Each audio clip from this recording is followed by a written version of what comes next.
தமிழ்நாடு ஆளுநராக 2021 செப்டம்பர் மாதத்திலிருந்து இருந்த RN ரவி அவர்கள் மேற்கு வங்க ஆளுநராக மாற்றப்பட்டிருக்கிறாரு. மேற்கு வங்கத்துல இருந்த ஆளுநர் போஸ் அவர்கள் திடீர் ராஜினாமா செய்ததால RN ரவி அவர்கள் மேற்கு வங்கத்துக்கு மாற்றப்பட்டிருக்கிறார். அது இல்லாம தெலுங்கானா, இமாச்சல், டெல்லின்னு பல துணைநிலை ஆளுநர்கள் மற்றும் ஆளுநர்கள் இந்தியா முழுக்க மாற்றம் செய்யப்பட்டிருக்கிறாங்க. அந்த வகையில தமிழ்நாட்டுடைய புதிய ஆளுநராக கேரளாவை கவனிச்சிட்டு இருக்கக்கூடிய ஆளுநர் ராஜேந்திர விஸ்வநாத் அர்லேக்கருக்கு கூடுதல் பொறுப்பா தமிழ்நாடு அப்படிங்கிறது வழங்கப்பட்டிருக்கு.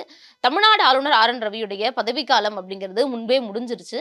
ஆஹ் மிக நீண்ட மாதங்களாகவே பதவிக்காலம் முடிஞ்சும் RN ரவி இருக்காரு, எப்ப மாத்த போறாங்க, யார் வர போறாங்க அப்படிங்கிற ஒரு கேள்விகள் இருந்தது. அவர் பொறுப்பேற்றதிலிருந்தே கூட தமிழ்நாட்டு அரசுக்கும் RN ரவி ஆளுநருக்கும் இடைப்பட்ட பிரச்சனைகள், மோதல்கள் எந்த அளவுக்கு போயிருந்தது அப்படிங்கிறது நமக்கு தெரியும்.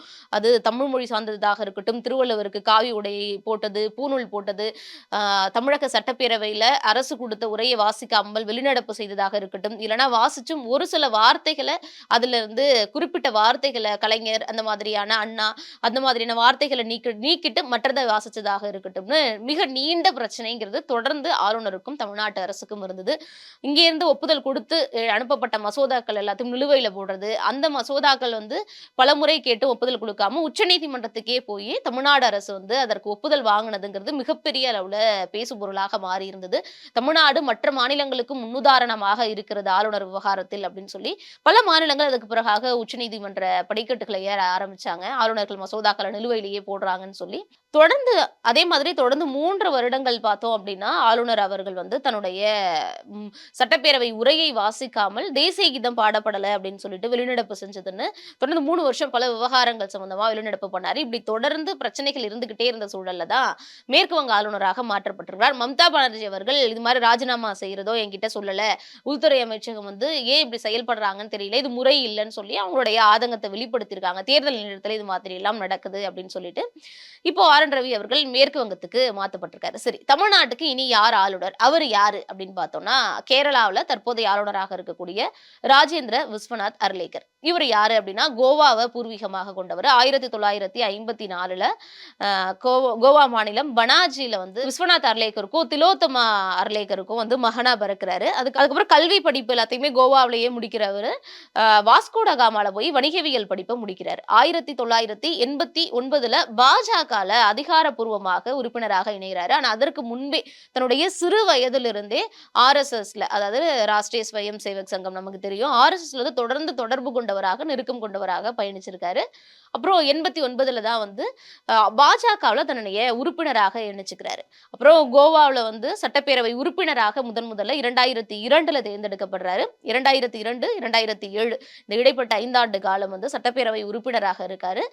அதற்கு இடைப்பட்ட காலத்திலே இந்த பீரியட்லயே 2003 டு 2007ல கோவா மாநிலத்தினுடைய பாஜக தலைவராகவும் அர்லேக்கர் இருந்திருக்கிறாரு. சுற்றுச்சூழல், வனம் மாதிரியான அமைச்சரவை பதவிகள்லையும் ராஜேந்திர விஸ்வநாத் அர்லேக்கர் தொடர்ந்து இருந்திருக்காரு. அதற்கு பிறகாக சபாநாயகர் பதவி அப்படிங்கிறது அவருக்கு வருது. 2012ல இருந்து 2017 வரைக்கும் கோவாவுடைய சபாநாயகர் பதவியை அலங்கரிக்கிறாரு. அப்போதான் என்ன பண்றாருன்னா, கோவா தான் இந்தியாவிலேயே முதல் மாநிலமாக பேப்பர் இல்லாத, காகிதம் இல்லாத சட்டப்பேரவை அப்படிங்கிறத உருவாக்குறாரு. இது மிகப்பெரிய அளவுல இந்திய அளவுல பேசுபொருளாக மாறி இருந்தது. வரவேற்கத்தக்க ஒரு விஷயமாகவும் மாறி இருந்தது.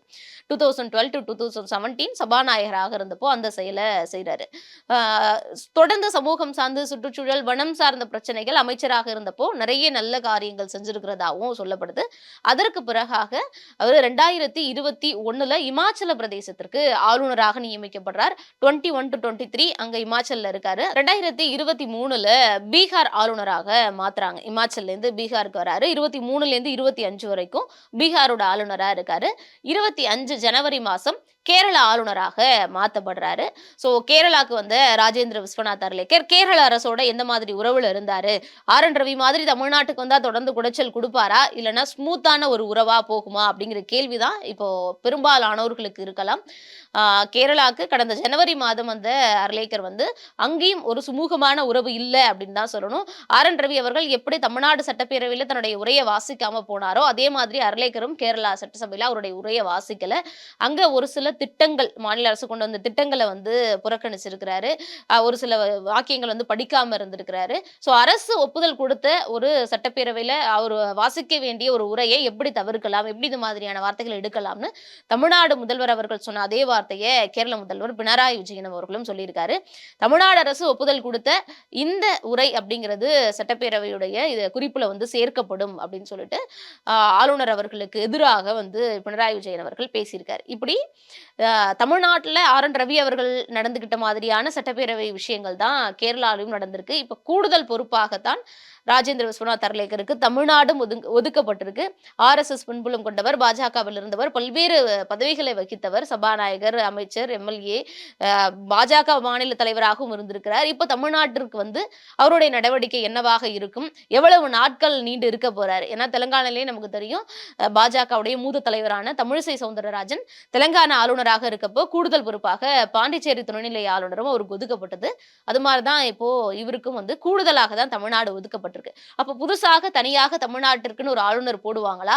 அது வரைக்கும் நீடிக்கக்கூடிய அர்லேக்கர் அவர்கள் இந்த எலெக்ஷன் நேரம் எந்த மாதிரியான நடவடிக்கைகள் எடுக்க போறாரு, எப்படியெல்லாம் நடந்துக்க போறாருங்கிறத நம்ம பொறுத்திருந்து தான் பார்க்கணும். Subscribe to One India and never miss an update.